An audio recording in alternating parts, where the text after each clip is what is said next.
Bismillahirrahmanirrahim. Assalamu alaikum dear students. How are you? I'm here with new syllabus primary mathematics textbook 5 और आज chapter number 8 decimals के हम कुछ questions करेंगे। तो वीडियो को एंड तक ज़रूर देखिएगा, अच्छी लगे तो लाइक कमेंट शेयर कीजिएगा, चैनल सब्सक्राइब नहीं तो प्लीज़ सब्सक्राइब कर लीजिए। बढ़ते हैं question number 8 lesson number 4 words solving word problems की तरफ। तो बच्चों, पहली बात कि आपको वर्ड प्रॉब्लम्स करने में प्रॉब्लम क्यों होती है, वजह ही उसकी ये है। एक तो नाम है इसका प्रॉब्लम्स, और प्रॉब्लम्स का मतलब ही यही होता है कि इसका सोल्यूशन ढूंढना है।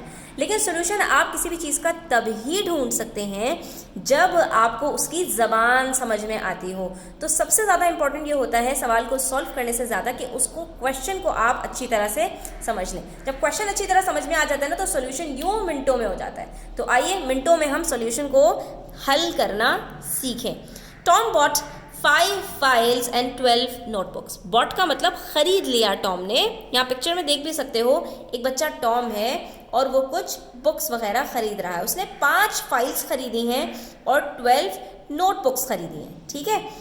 He gave the cashier $50।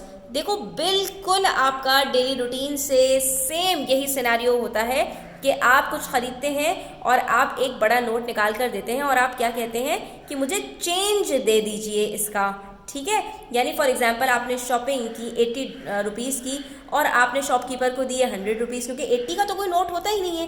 तो ऐसा ही होता है ना, हमारे पास जो सबसे बड़ा नोट होता है हम वो दे देते हैं उठाकर। तो हमने 100 रुपीज़ दिए तो वापस भी तो वो कुछ करेगा ना, क्योंकि मैंने तो 80 रुपीज़ की चीज़ें खरीदी। ऐसा तो नहीं है कि मैं पूरे 100 उसको देकर आ जाऊँगी। ठीक है। तो इसी तरह से टॉम ने 5 फाइल्स खरीदी, 12 नोटबुक्स खरीदी। He gave the cashier $50। How much change did he receive? तो उसको कितना चेंज मिलेगा? अब यहाँ पर देखिए, शॉपकीपर ने पहले ही लिख के लगाया हुआ है कि एक फ़ाइल की कीमत $1.75 है, एक नोटबुक की कीमत $0.65 है। ठीक है। दोनों के एक एक यूनिट की कीमत पता है। अब कितनी कितने से खरीदी हैं फाइल्स को? 5 को मल्टीप्लाई करेंगे 1.75 से, क्योंकि 5 फाइल्स खरीदी हैं। नोटबुक के अंदर 12 को मल्टीप्लाई करेंगे 0.65 से, क्योंकि 12 नोटबुक्स खरीदी हैं। और जो दोनों के हमारे पास प्रोडक्ट्स निकलेंगे, उन दोनों को ऐड करके उनका सम निकाल देंगे तो हमारे पास आंसर कैलकुलेट हो जाएगा। ठीक है। तो हम इसको यहाँ पर सॉल्व करके देख लेते हैं कि 5 फाइल्स 5 मल्टीप्लाई बाय 1.75, जब हमने मल्टीप्लाई किया तो आंसर 8.75 आ गया। 12 नोटबुक्स को मल्टीप्लाई किया 0.65 को 12 से, तो आंसर 7.8 आ गया। अब यहाँ पर ये भी देख लो कि मल्टीप्लाई कैसे करते हैं। 1.75 है, मल्टीप्लाई करना है 5 से। एग्जैक्टली वैसे ही मल्टीप्लाई करो जैसे मल्टीप्लिकेशन होती है, घबराने की ज़रूरत नहीं है। 5 5s are 25, 5 7s are 35 + 2 37, 5 1s are 5 + 3 8। अब ये प्रोडक्ट आया है ना, इसके अंदर डेसिमल कहाँ लगेगा? 5 से पहले, 7 से पहले, 8 से पहले। तो बच्चों, आपने ये देखना होता है कि क्वेश्चन के अंदर डेसिमल के बाद कितने डिजिट्स हैं, पहली वाली रो में भी और दूसरी वाली रो में भी। दूसरी वाली रो के अंदर कोई डेसिमल नहीं है, उसको छोड़ दीजिए। पहली वाली रो के अंदर डेसिमल के बाद 2 डिजिट्स हैं, तो यहाँ पर भी आपको 2 डिजिट्स से पहले ही डेसिमल लगाना होगा। ठीक है। जैसे कि यहाँ पर आपने 12 को जब आप 0.65 से मल्टीप्लाई करेंगे, 2 डिजिट नंबर है, तो आपके पास आंसर आएगा 780, क्योंकि यहाँ डेसिमल के बाद 2 डिजिट्स हैं, तो इसीलिए यहाँ पर भी हम 2 डिजिट से पहले डेसिमल लगाएंगे। ठीक है। अब जब ये हमें पता चल गया कि हमारे पास आंसर 8.75 और 7.80 आया है, तो हम यहाँ ऐड किस तरह से करेंगे? 8.75 के नीचे 7.80 को इस तरह रखेंगे कि डेसिमल के नीचे डेसिमल आए और आंसर में भी इसी के नीचे डेसिमल आएगा। अब आप इसको ऐड कर लीजिए। 5 + 0 5, 7 + 8 15, 8 + 8 16, तो हमारे पास क्या टोटल आ रहा है? $16.55। अब असल बात ये है कि $16.55 कौन सी अमाउंट है? ये वो अमाउंट है जो टॉम को पे करनी थी, जितने की उसने चीज़ें खरीदी हैं। लेकिन उसने जो नोट दिया था वो $50 का दिया था।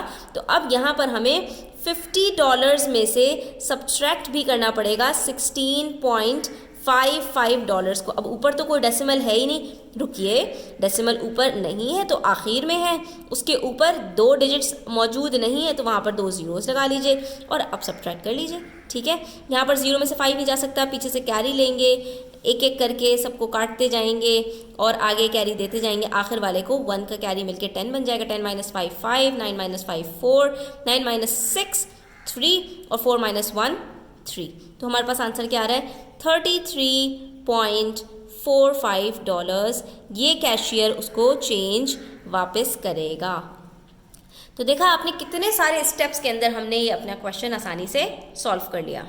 इसी तरह नेक्स्ट क्वेश्चन देखिए पेज 188 पर, the mass of a papaya is 2.35 kg less than the mass of a watermelon. Watermelon का जितना भी मास हो हमें नहीं पता, उसमें से सब्ट्रैक्ट करूंगी 2.35 तो उतना मास पपाया का है। ना एक्चुअल मास पपाया का बता रहे हैं, ना एक्चुअल मास वाटरमेलन का बता रहे हैं। अलबत्ता the total mass of the two fruits, अलबत्ता इन दोनों का जो टोटल है इज 4 kg 50 ग्राम्स। ठीक है, वो कितना है 4.050 ग्राम्स है। What is the mass of the watermelon in KG. तो सिर्फ वाटरमेलन का मास कितना होगा इसको फिगर से समझते हैं स्टूडेंट्स। देखो इन्होंने कहा पपाया का जो मास है ना वो कम है 2.35 kgs वाटरमेलन से, यानी कि इसके अंदर मैं 2.35 kgs ऐड करूंगी तो इतना मास वाटरमेलन का है। ठीक है, इन दोनों के पास इतना मास है और इसके अंदर 2.35 kgs ज़्यादा है, और ये दोनों जो टोटल है ना मिलकर बन रहे हैं 4 kg। ठीक है, तो अगर मैं ये 4 kg 50 ग्राम्स में से 2.35 kg को सब्ट्रैक्ट कर दूंगी तो मुझे ये 2 यूनिट्स पता चल जाएंगे कि ये 2 यूनिट्स कितने हैं। ठीक है, क्योंकि 4 kg के अंदर ये 2.35 kg भी शामिल है और ये 2 यूनिट्स भी शामिल हैं। ठीक है, तो हम सबसे पहले यही करते हैं कि 4 kg 50 ग्राम्स को पूरे kg के अंदर कन्वर्ट कर देते हैं, और ये हम करना सीख चुके हैं, कोई नई चीज़ नहीं है। हमने सीखा था कि जो kg होता है वो क्या हो जाता है 4 और उसके बाद पॉइंट आ जाता है। जितने भी kg दिया हुआ है पूरा लिखकर उसके बाद पॉइंट लगा दो। उसके बाद बचा ग्राम्स, तो ग्राम के लिए हमें 3 डिजिट्स चाहिए होते हैं, लेकिन यहाँ पर सिर्फ 2 हैं। तो ऐसे में हम क्या करते थे स्टूडेंट्स, आखिर में नहीं शुरू में हम 1 या 2 ज़ीरो ऐड कर देते। 2 डिजिट्स मौजूद हैं, 1 डिजिट और चाहिए तो 1 ज़ीरो शुरू में ऐड कर देंगे। ये क्या बन जाएगा 050। तो ये टोटल क्या बन गया 4.050 kg, जो कि आपका 4 kg और 50 ग्राम्स था। ग्राम्स खत्म हो गया। इससे फ़ायदा क्या होगा, दोनों की यूनिट्स बिल्कुल सेम हो जाएंगे। ग्राम्स की कोई कहानी नहीं है, सिर्फ kgs की कहानी है। अब हमारे पास एक है 4.05 kg और दूसरा है 2.35 kg। अब मैं यहाँ पर ये करूँगी कि 4.050 में से 2.35 को सीधा सीधा सब्ट्रैक्ट कर दूंगी। ठीक है, 0 की कोई वैल्यू नहीं है, 5 में से 5 गया 0, 0 में से 3 नहीं जा सकता, कैरी लिया, 10 बन गया, 10 में से 3 गया 7, डेसिमल के नीचे डेसिमल, 3 में से 2 गया 1। इसका मतलब है कि ये 2 यूनिट्स मिलकर बराबर हैं 1.7 kg के। ठीक है, और आप ये देख सकते हैं अब ये जब 2 यूनिट्स बराबर हैं 1.7 kg के, तो हमसे पूछा क्या है, what is the mass of the watermelon. इस वाटरमेलन का पूरा मास कितना है, तो मैं 1 यूनिट पहले निकालूं और उसमें ऐड कर दूं 2.35 को। 1 यूनिट निकालने के लिए क्या करूंगी, ये 2 यूनिट्स का मास है स्टूडेंट्स।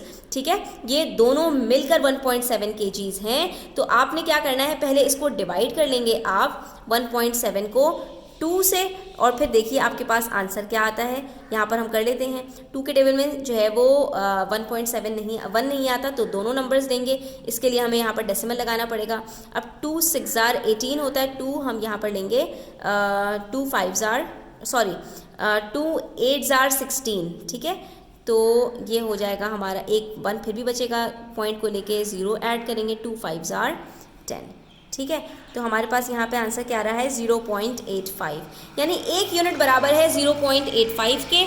तो ये 0.85 प्लस 2.35, तो हमारे पास टोटल आ जाएगा वाटरमेलन का मास, और यही हमसे पूछा है। हम इन दोनों को जब ऐड करेंगे स्टूडेंट्स तो हमारे पास आंसर आ जाएगा 3.20, यानी 3.2 किलोग्राम्स। ठीक है, इसी तरह से देखिए हमारे पास है एक और, a glass contains 0.15 litres of water more than a cup. एक कप के अंदर जितना पानी है उसमें 0.15 लीटर ज़्यादा कर दूं तो उतना ग्लास में पानी है। A bottle contains 6 times as much water as the glass, और ग्लास में जितना पानी है वो जो है किसके बराबर है, 6 ऐसे ग्लासेस हों तो बॉटल के अंदर इतना पानी है।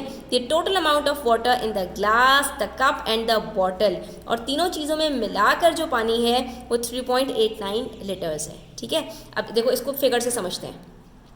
पहली बात इन्होंने हमसे कही, a glass contains 0.15 litres of water more than a cup, यानी एक कप के अंदर जितना पानी है उसमें मैं 0.15 ऐड कर दूं तो इतना पानी ग्लास के अंदर है। ठीक है, इतनी बात समझ में आ गई।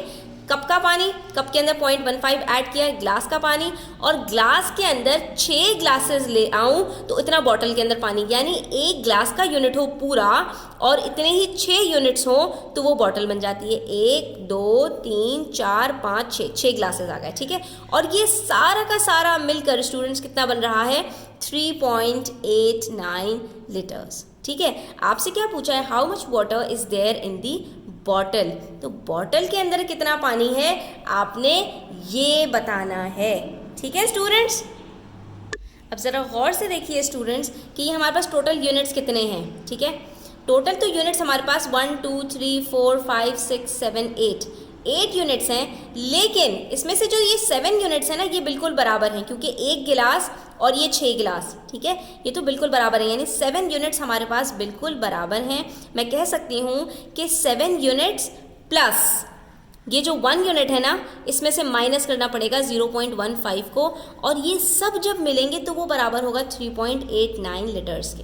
क्या मतलब हुआ इस बात का, इस बात का मतलब ये है स्टूडेंट्स कि मुझे 3.89 लीटर्स के अंदर 0.15 और ऐड करना पड़ेगा, जिससे मेरे पास कितने यूनिट्स बन जाएंगे, 1 2 3 4 5 6 7 8 यूनिट्स, ठीक है। दोबारा सुनिए मेरी बात को कि मैं इसको 8 यूनिट्स कैसे बना सकती हूँ, क्योंकि मैं इस तरह तो कैलकुलेशन कर ही नहीं सकती कि 7 यूनिट्स बराबर हैं और 1 यूनिट छोटा है, तो इसके लिए मुझे लाजमी यूनिट्स को यूनिफॉर्म करना पड़ेगा, सेम करना पड़ेगा। और वो किस तरह कर सकती हूँ मैं कि ये 7 यूनिट्स मेरे पास बराबर हैं और 8 यूनिट्स करने के लिए मैं सिंपली क्या करूँ कि मैं इसके अंदर 8 यूनिट्स के अंदर 0.15 को ऐड कर दूँ 3.89 के, ठीक है। क्योंकि जैसे ही मैं इसके अंदर भी 0.15 ऐड करूंगी तो ये ग्लास के बराबर आ जाएगा, क्योंकि कप के अंदर 0.15 ही तो कम है एक ग्लास से, और जैसे ही मैं इसके अंदर ये ऐड करूंगी तो वो 8 यूनिट्स बराबर हो जाएंगे 3.89 प्लस 0.15 के, ठीक है। तो हमने यहाँ पर इसको पहले ऐड किया, 3.89 में जब 0.15 आप ऐड करते हैं तो आपके पास आंसर आ जाता है 4.04, जो कि यहाँ पर लिखा हुआ है, ठीक है। 9 + 5 14 और ये 10 और ये 4.04, ठीक है। अब जब हमारे पास ये आ गया 4.04 तो ये बराबर है 8 यूनिट्स के, और हमसे पूछा है बॉटल में कितना पानी है, बॉटल के पास यूनिट्स कितने हैं, 1 2 3 4 5 6 यूनिट्स हैं। तो इसके लिए मैं ये करूँगी कि पहले 1 यूनिट का निकाल लूँ, जब 1 यूनिट का पता चल जाएगा तो उसको 6 से मल्टीप्लाई कर लेंगे। अब 1 यूनिट का निकालने के लिए क्या करना है, 4.04 को आपने 8 से डिवाइड कर देना है, ठीक है। अब यहाँ पर आप जब डिवाइड करेंगे तो यहाँ पर 4 तो आता ही नहीं है 8 के टेबल में, 40 लेना पड़ेगा, तो पहले डेसिमल लगाइए क्योंकि बीच में डेसिमल है, 8 5 = 40, इसके बाद बचा हमारे पास 4 तो आता नहीं है तो हम यहाँ पर एक 0 लगाएंगे और ये बन जाएगा दोबारा से 8 5 = 40, ठीक है। तो इसका मतलब ये हुआ कि 1 यूनिट बराबर है 0.55 लीटर्स के, ठीक है। जब 1 यूनिट हमें पता चल गया तो हम 6 यूनिट आसानी से कैलकुलेट कर सकते हैं। 0.55 को आपने सिंपली मल्टीप्लाई कर देना है 6 के साथ, तो यहाँ पर मल्टीप्लाई करके देख लीजिए और देखिए आपके पास आंसर क्या आता है।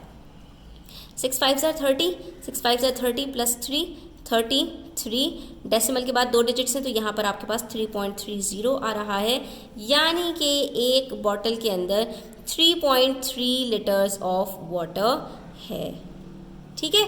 तो बस हमने थोड़ा सा दिमाग लगाया, दिमाग की बत्ती को ऑन किया और अपने क्वेश्चन को सॉल्व कर लिया। मज़ीद इस तरह के क्वेश्चंस हम सॉल्व करते रहेंगे, तो आप चैनल पर बने रहिए और चैनल सब्सक्राइब कर लीजिए, बेल आइकन प्रेस कर दीजिए। अपना बहुत ख्याल रखिएगा। Thanks for watching the video, take care, अल्लाह हाफिज़।